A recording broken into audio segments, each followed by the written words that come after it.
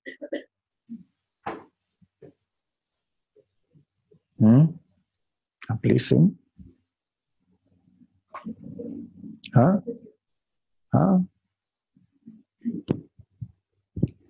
हे मुरली माधवा राधे कृष्णा केशवा केशव माधव माधव नंदन राधे कृष्णा जय गोपाल हे मुरली माधवा राधे कृष्णा केशवा केशव माधव यादव नंदन राधे कृष्णा जय गोपाल नंद नंदन राधे श्याम इंदु वदन मेघ श्याम नंद नंदन राधे श्याम इंदु वदन मेघ श्याम केशव माधव यादव नंदन राधे कृष्णा जय गोपाल केशव माधव यादव नंदन राधे कृष्णा जय गोपाल हे मुरली माधवा राधे कृष्णा केशवा केशव हे मुरली माधवा राधे कृष्णा केशवा केशव माधव यादव नंदन राधे कृष्णा जय Gopal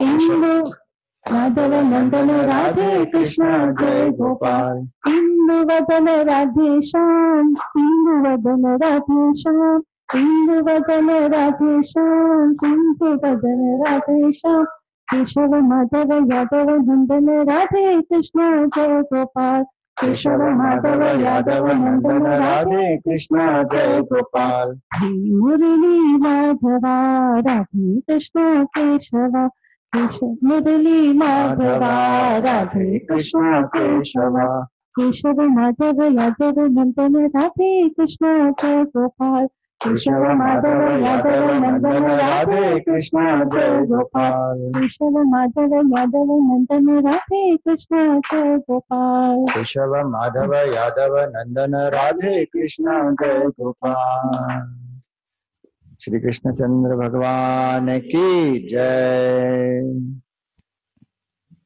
Okay, good. So one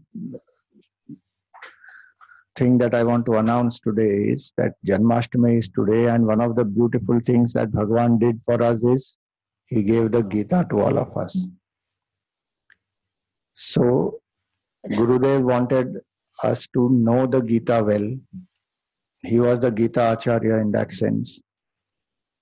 And he started this Gita chanting competition for the children. The vision was chant, study, know and live. When we start chanting, then we will study it. Because when we are familiar, then we will study. Then we want to know what is the meaning, and then we will be able to live in our daily life. So now, from the last 2-3 years, this Gita chanting is not limited to children. We have opened it up for everybody, all elders, everyone can participate. And for elders especially, what we have done, there is no memorizing. It is an open book chanting. Simple it is. No memorizing. You have to only see and chant, because for children, yes, memorizing is important and it helps them also. But for elders, it is open, free. And there are these learning aid CDs also. So every shloka, so there is a specific chapter each year. So every shloka is chanted, each quarter is chanted twice. So you listen and you repeat with it. So this is the booklet and this is the CD. So what I would suggest is each of you should participate in this competition. One is the individual sadhana, it is to learn the Gita. To chant the Gita verses itself is great punya.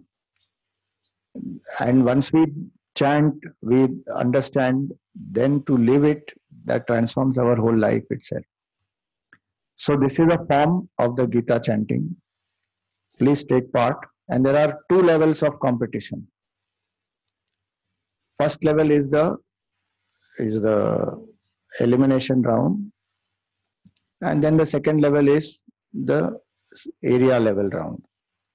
Earlier we used to have, for certain years we have even had the zone level and then the city level, and then in certain specific years like the centenary year we had even state level, national level and international level competition.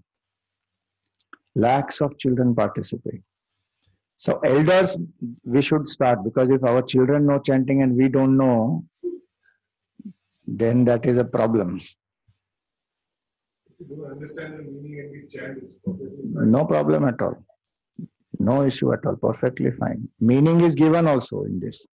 We don't, the chanting is not, they don't know Sanskrit that well. But then now that translations are there, so as you chant, you will know the meaning also. And there's no problem even if you don't know the meaning. Because the idea is first to chant and become familiar with the shlokas. So this curiosity to know the meaning will come. And when it comes, and as you read it, then you will know. So many things in life we do without knowing the meaning. Chanting ek aur hai, kya farak padne wala hai? But at least this will lead us to liberation. Other things may lead us to bondage. So please take part, because the objective is that one is as personal sadhana we must do this to chant. This year the portion is 18th chapter from verse number 40 to 78. Yeah. 38 verses. You have to open book chanting.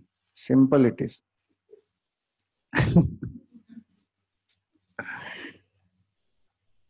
So as I said, one is individual sadhana. Second is that those of us who can spare time, we can go to schools, we can tell them, we can go to other places also, apartments, colonies, wherever, and inspire children to chant. Because children, they are of a very young mind, they absorb so fast. And if at that age we are able to sow the seeds, it will help them a lot. Today many people hesitate to open the Gita. Why? Because they have a Sanskrit phobia. Sanskrit mein hai, we don't know what is written there. But if one becomes familiar with the chanting, it's very easy. You can just open, chant, know the meaning and live. So one can become a volunteer to share this knowledge, impart this knowledge to many more people. And also eventually you can become a judge. So I'm telling you the ladder of progress. You can become a judge also. Not High Court judge I'm talking. Judge in the Gita chanting competition. Because we need people to judge the competitions. The idea is not to become judgmental. The idea is to understand that, these children, competition helps them, motivates them. I got a first prize, I got this, I got that. So it's a seva. So please do take. Here are a few forms. There are more which are behind. You register. I think some 50 rupees is the registration fee, and then you get this book and this CD with that, and you can learn. So that is about the Gita chanting. Coming to lesson. Today time went in Bhagwan's glory only. Anyway, we have come for that. So we are on which lesson? Oh, you remember. Wow. Did you read lesson 11? No? Okay, no problem.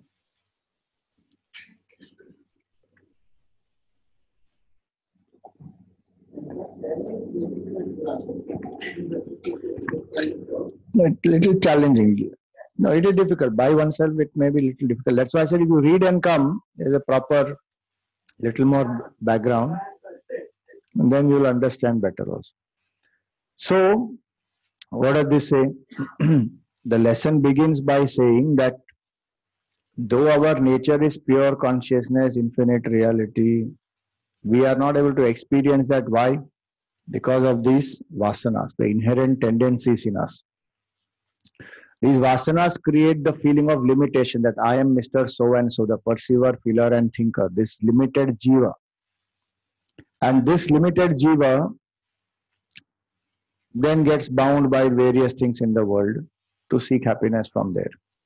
When this notion that I am this limited jiva goes, how will that notion go? Only when vasanas are removed, eliminated.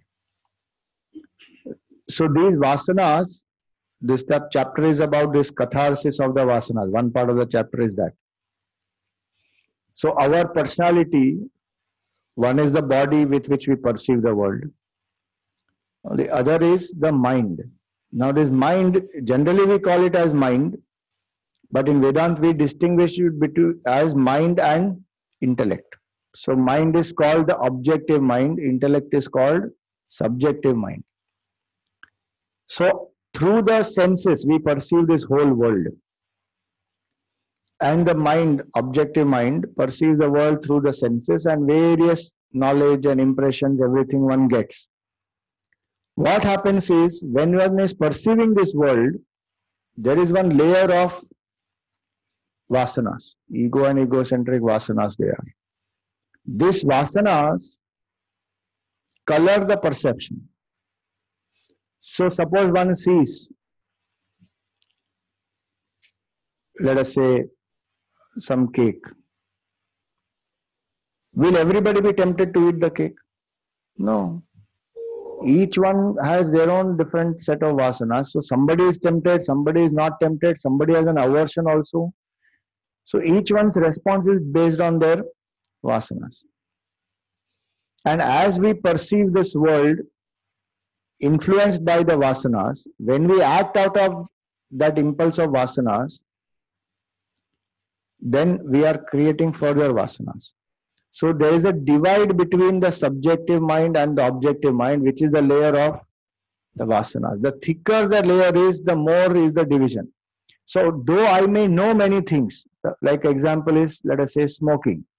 My subjective mind knows that smoking is injurious, smoking will kill. Very strange it is if you see, when you go to watch a movie, just before the movie they will show all anti-smoking, alcohol ads, tobacco ads and everything. And in that movie the actor is smoking away. They may write smoking kills and all that, but packet also it is written now. Still, so the subjective mind knows it. But still one is not able to follow it. The objective mind goes ahead and still smokes. Why? Because the layer in between is the vasana layer. That vasana layer divides the subjective and objective mind. So whatever I know, I am not able to live, apply. That's why when many people say, I know all this but I can't apply, the fault is not of the knowledge, the fault is of vasanas. I have not cleansed my heart of those vasanas. And those vasanas are those which are, they not only influence my perception, but they add to the grossness of my subjective mind. They make my subjective mind, the intellect, more and more dull, more and more grosser. And so it is very, very important that how we understand, once we understand this well, how we are able to eliminate this vasana. So that existing vasanas get exhausted and new vasanas don't get created. Our problem is existing vasana gets exhausted, but with that we are creating new vasanas. So then the vasana layer keeps on becoming thicker and thicker. So that portion will come now, but one is too important is understand this part. So now two examples given here are the ego or the vanity of an employee is wounded by the harsh words of the employer on page 2. The inner personality disintegrates as a result of which the intellect is not available for application in the usual activities. When somebody told me something harsh, now I took it personally, I got hurt. Now I am not able to give my best performance. Why? Because the buddhi has got disturbed. Why? Because the ego layer is very strong. The vasana layer is very strong. So then it filters through that only. In fact, if somebody doesn't say something harsh also, I can take it personally many times. One WhatsApp message you send to somebody, they don't reply, finished. One takes it personal, saying, he doesn't even care, doesn't even reply. So then that adds to the vasana pressure. How is this vasana layer created actually? When I act out of ego and egocentric desires, then that vasana layer is created. If I don't act out of ego and egocentric desires, no vasana will be created. Every vasana is created because of ego and egocentric desires. So when I don't take it personally, it will not add to it. So that is one example. Second example given here is student may be brilliant in studies, but if obsessed by an overwhelming desire to obtain good results in the examination, the intellect becomes unavailable for application at the crucial time of examination. Why? Because this anxiety.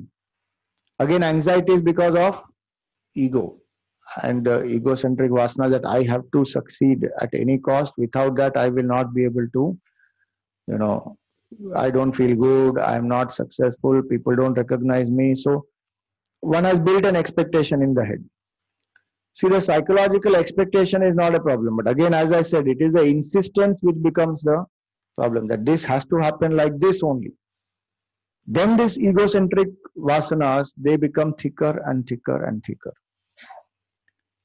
Now we don't realize this gap, that the gap between subjective and objective mind is so much, and that's the reason why there is so much of conflict in life. We generally blame people, situation, things outside for our problems in life, but one of the main reasons is this, that this vasana layer is very thick, and it's not only thick, it becomes more and more thicker with every action. So now how do I act? Now you see here,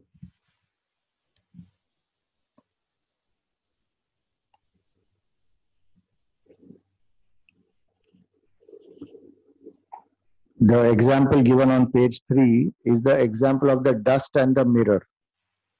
The mirror is that in which you can see the reflection clearly, but for that the mirror has to be clean. If there is dust on that mirror, what happens? You can't see. So a divine person is like the clean mirror. One knows one's own self very clearly because the mirror is clean, one can see the reflection. So the mind and intellect which is combined, synchronized, will reflect divinity. But when they are divorced, when they are separated, then it's like the dust, the layer of dust is settled there. Now what has to be done? That has to be removed with great effort.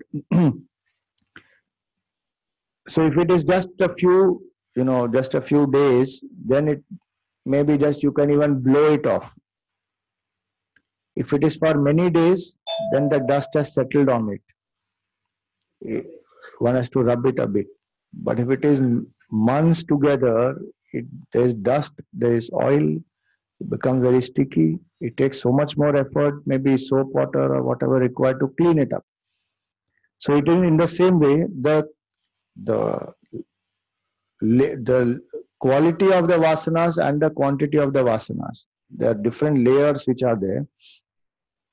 One needs to remove gradually. Suddenly it will not go. So the next part of this chapter is going to tell us about that. So yoga means to unite these two. The subjective mind, the objective mind must be united. Right now they are separated by the layer of vasanas. Now because they are separated by the layer of vasanas, there is no integration in the personality. What I think, what I feel, how I act, all three are different. Yukta Purusha is one in whom all the three are aligned. And hence it is that this subjective and objective mind, you see the first chart that you already saw on page 1, the chart which was there, the objective mind called Manas is taking all the inputs from the 5 senses, but it gets filtered by the egocentric vasanas.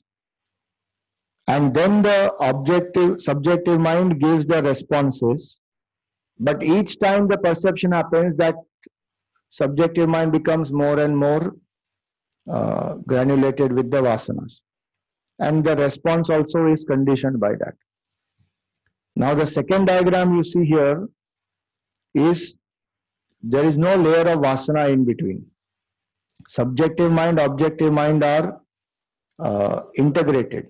And when they are integrated, whatever I am perceiving is not going to add, is not going to get through the vasanas and not add to the subjective mind, but directly the responses will happen. So meaning the existing vasanas will get exhausted, but new vasana doesn't get created.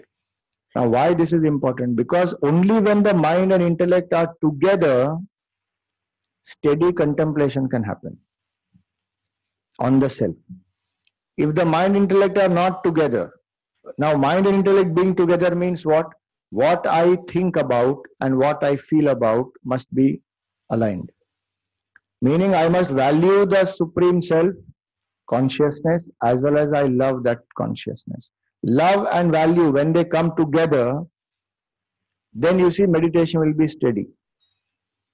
Today we have intellectual value. We know I am Brahman intellectually, but emotionally we still feel I am a jiva. I want happiness from here. I want movie ananda. I want cake ananda. I want travel ananda. All, but I am Paramananda. Intellectually I know, but my feeling is for other things only. Why? Because vasana is for those things. See, this chart looks like a theoretical chart, but actually it is the practical chart. Every minute we are living this chart only. Chart diagram A is what we are living every minute. All different types of vasanas are manifesting. The information I have, I am Brahman. How much time does it take to know I am Brahman? By now all of you know it. 2 years Vedanta course, we study full text after text. One message is what? You are Brahman. In all different ways, one is taught that only you are Brahman. Actually, by the end of 2 years, one is fed up saying, okay, I am Brahman, but now what? Yeah. Kuch aur to batao. Nahi, this is the ultimate. So information, it doesn't take so much time. But the vasana cleansing is what takes time. That's why all this celebration, festival, surrender, devotion, they all help in this process. Otherwise, this will become very difficult. Just think about it. Without any of this, we try and sit and meditate. Aham Brahmasmi. I am pure consciousness. Unfortunately, today, if you think of Aham Brahmasmi, mind will go somewhere else. To sacred games it will go. Not to Brahman. Horrible. Horrible it is. They have misused, they have abused Hindu culture so badly in that. 3 gunas destroyed. Sattva, Rajas, Tamas, they have destroyed the concept. Aham Brahmasmi destroyed. You just look at, and there is not a revolt against that. Try doing that to any other culture. By now the whole thing would have got burnt and destroyed. Aham Brahmasmi, you chant, that is used by thugs and gundas to greet each other. Just think that which can lead us to greet each other. They will greet each other because they are ashram. Aham Brahmasmi. Are, what is Aham Brahmasmi? Where are you using and what level are you bringing it down? And saddest thing is these people, some of them will be Hindus only. The script writer or the actor or all of them. And the viewer also will be Hindu. And nobody will protest. Anyway, the point was that when we sit to meditate Aham Brahmasmi, instead of Brahman, mind will only do Brahma. It will go round, round, round, doesn't get. Why? Because cleansing has not happened. So this page number 4, you have see different circles which are given, right? They are the different levels of vasana. So first circle is full of vasana, where ego is maximum. So these are like 5 stages of evolution. This concentrated vasana, meaning extroverted, completely, fully identified with the body, not even aware that there is one pure consciousness. Because what will vasanas do to us? They will make us seek happiness in the world outside. To turn within, what is the most difficult thing to do in this world? Is to sit quietly and turn the attention within. Most difficult. Try doing. One full day. Lock yourself in a room. Don't go out. Don't have TV, no phone, no distractions, no iPad, iPod, nothing. No books. Alone in the room. One day. What will happen? Every few minutes one will keep seeing the watch. I want to go out. So if the vasana layers are so strong, one will not even sustain in a satsang. One will not even be able to listen to satsang. One will be like, okay, theek hai, all this is fine, but I want to eat, I want to go there, I want to do this, I want to do that. Very, very restless. So that is this first stage. Then comes the second stage. So in this technical language, you see here, Gurudev has given that explanation. Such a person believes that one is a mere perceiver, feeler, and thinker, and directs all activities to the realm of objects, emotions, and thoughts relating to the materialistic world. Now, to reflect, to grasp self, all that is not there, because the mind is flooded with thick layer of vasanas. Then, by grace of Bhagavan, some satsang comes and some kicks have come in life where one has understood that I need to turn inside. So that is the second part, where divinity is little bit there. One has at least got introduced that there is something called God, and what is the understanding of God in Vedanta? Why is it necessary to know? How is it my own pure nature as consciousness? Slowly that little glimpse has come of the knowledge. Vasanas are still there. So one knows, but one is still not able to give one's full dedication. One is not able to drop the vasana. So one is practicing both. Few minutes of meditation or few minutes of japa or some sadhana, and then rest of the day one is doing what one is doing. So that is second level. So this first sign of evolution has happened. Which means what? Little bit the ego has reduced. For that to happen, these two things are important. One is pain. Pain. When pain comes, no, not necessarily it will happen with everybody, but it is possible that when pain comes, one can become better or one can become bitter. A lot of people become bitter, but people who have little sattva also in their mind, they will use it to become better. They will introspect, they will find out where they went wrong, they will try to improve, they will reduce the ego. So then that is, the journey has started. So slowly the ego has become less. One thinks of God only in the times of pain, no? Does one think of Bhagavan in the times of pleasure? One of the symbolisms of Krishna being born in the prison is that in the darkest hour, in the midnight, Bhagavan is born. In the prison house. When we are in the maximum pain, whom do we remember? The devotee will remember Bhagavan only. Especially when nobody else comes to our rescue, whom will we remember? Bhagavan. So these devotees, this person slowly has understood there is some divine force. Then comes the third stage, where there is much more thoughts of divinity. One has done much more study, satsang, sadhana, japa, vrata, upvas, all these. Because when I understood that the ego is the main cause of my sorrow, I have to reduce the ego. And for that, think more and more about Bhagavan, surrender to that Supreme. So the divinity is much more and vasana is much less. So what does that mean?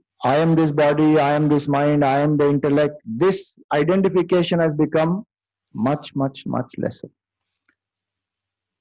Then the last one here is the last trace of ego is remaining in that state of contemplation. One is able to contemplate steadily.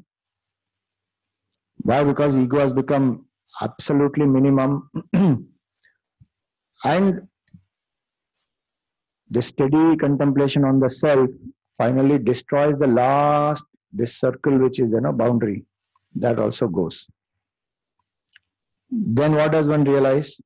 This fifth stage is the stage of meditation, which is a state of oneness with Bhagavan. Meditation is actually not a practice. Meditation is a state.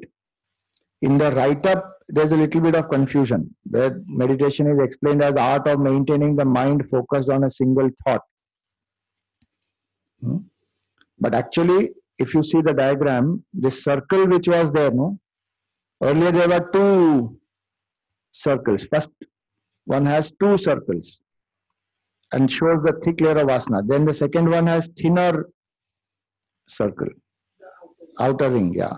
Then the third one has still thinner outer ring. The fourth one has only one line. And the fifth one has no circle line at all, which means the state of meditation. Why that differentiation that I am the jiva and there is a world separate from me and God separate from me, that differentiation, that line is gone. So there's only one infinite truth. That is a state of samadhi. That is a state of oneness with the Lord. How did one experience that state? Yes, you can use a support, a mantra, form, and contemplate on the pointers of the self. Those can be done. So remember that diagram well, so that there's no confusion in the understanding that meditation is the state of oneness with Bhagavan, with the Lord, with the self, and contemplation is the path. Concentration and contemplation are the path. Meditation is the final state. So when that final state one experiences, what one experiences? That I am not the jiva, I am pure consciousness. The sense of limitation that I had is a myth. It doesn't exist at all. That is called Jiva Brahma Aikya. Jiva has become one with Brahman, realized one's own true nature. When that happens, that is actually the birth of, so-called birth. There is no birth of the unborn. But as though one is born, the Lord is born in one's heart. And when Bhagavan is born, all avidya gets destroyed, just vanishes completely. So that's where it is. So one part we have covered, that is the vasana, the catharsis and how it is done. The next part is about Ishvara and Jiva. That we will take up in our next session. So today we will do the Arati of the Lord. There are lamps there. So each one take one lamp. Please give it. We will chant, we will sing Om Jai Jagadish Hare.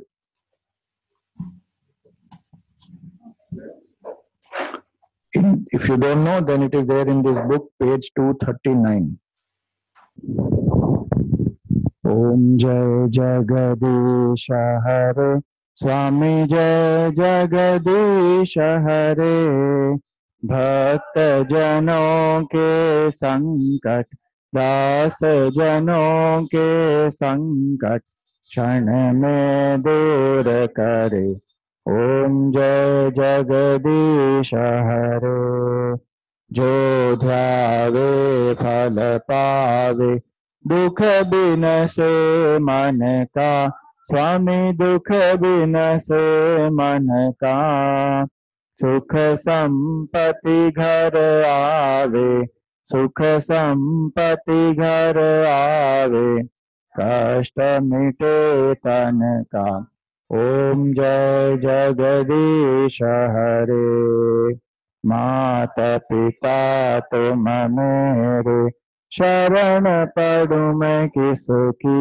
स्वामी शरण पड़ू मैं किसकी तुम बिना और न दूजा तुम बिना और न कोई आस करूं मैं जिसकी ओम जय जगदीश हरे। तुम पूर्ण परमात्मा तुम अंतर्यामी स्वामी तुम अंतर्यामी पार ब्रह्म परमेश्वर पार ब्रह्म परमेश्वर स्वामी। ओम जय जगदीश हरे। तुम करुणा के सागर तुम पालन करता स्वामी तुम पालन करता। मैं मूरख खल कामी मैं सेवक तुम स्वामी कृपा करो भरता। ओम जय जगदीश हरे। तुम हो एक अगोचर सबके प्राणपति स्वामी सबके प्राणपति। किस विध मिलो दयामय किस विध मिलो कृपामय तुमको मैं कुमति। ओम जय जगदीश हरे। दीन बंधु दुख हरता तुम रक्षक मेरे स्वामी तुम रक्षक मेरे। अपने हाथ उठाओ अपने चरण बढ़ाओ द्वार पड़ा मैं तेरे। जगदीश हरे। विषय विकार मिटाओ पाप हरो देवा स्वामी पाप हरो देवा। श्रद्धा भक्ति बढ़ाओ श्रद्धा प्रेम बढ़ाओ संतन की सेवा। ओम जय जगदीश हरे। तन मन धन सब तेरा सब कुछ है तेरा स्वामी सब कुछ है तेरा। तेरा तुझको अर्पण तेरा तुझको अर्पण क्या लागे मेरा। ओम जय जगदीश हरे। जय जगदीश हरे स्वामी जय जगदीश हरे। भक्त जनों के संकट दास जनों के संकट क्षण में दूर करे। ओम जय जगदीश हरे। ओम जय जगदीश हरे। बोलिए जगदीश्वर भगवान श्री कृष्ण चंद्र कन्हैया लाल की जय। ओम सच्चिदानंद रूपाय विश्वोत्पत्त्यादि हेतवे तापत्रय विनाशाय श्री कृष्णाय वयं नमः।